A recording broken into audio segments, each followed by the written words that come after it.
All right, it's 28 minutes past the hour, and that means time for an AM original, something you'll only see on American Morning. Our relationship with China is a delicate one right now, whether it comes to money or power. Yeah, now another issue is threatening to throw everything else off track. Our Jill Doherty has details of the dispute live from Washington this morning. Hi, Jill. Christine. Well, you could call it Guess Who's Coming to Visit the White House, and that is the spiritual leader from Tibet, the Dalai Lama. But the reaction in Beijing is anything but serene. Chinese officials already were fuming, warning there would be consequences if President Obama met with the Dalai Lama, in their eyes, a dangerous separatist. The White House announcement that the meeting will take place this month throws fuel on the fire.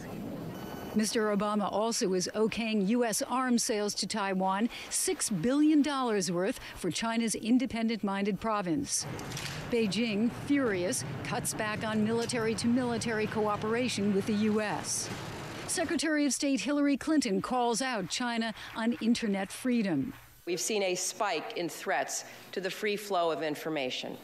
China lashes back, accusing the U.S. of information imperialism, while Chinese cyber attacks push Google to threaten to pull out of the Chinese market.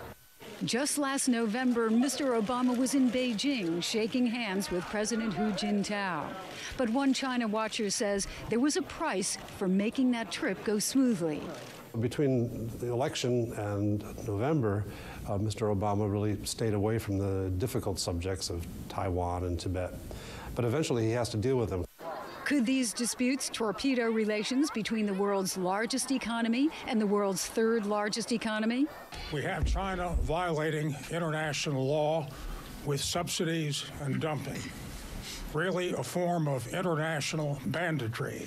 The approach that we're taking is to try to get much tougher about enforcement of existing rules, putting constant pressure on China and other countries to open up their markets in reciprocal ways.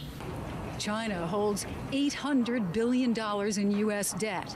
But Washington also needs Beijing's diplomatic help on tough issues, like North Korea and sanctions on Iran.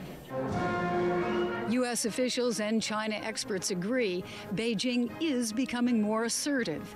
Some Chinese see the U.S. as bogged down in a financial crisis and two wars.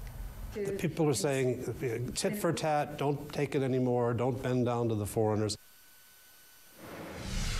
And that's the danger, that emotions can get out of control, especially at this tense economic time.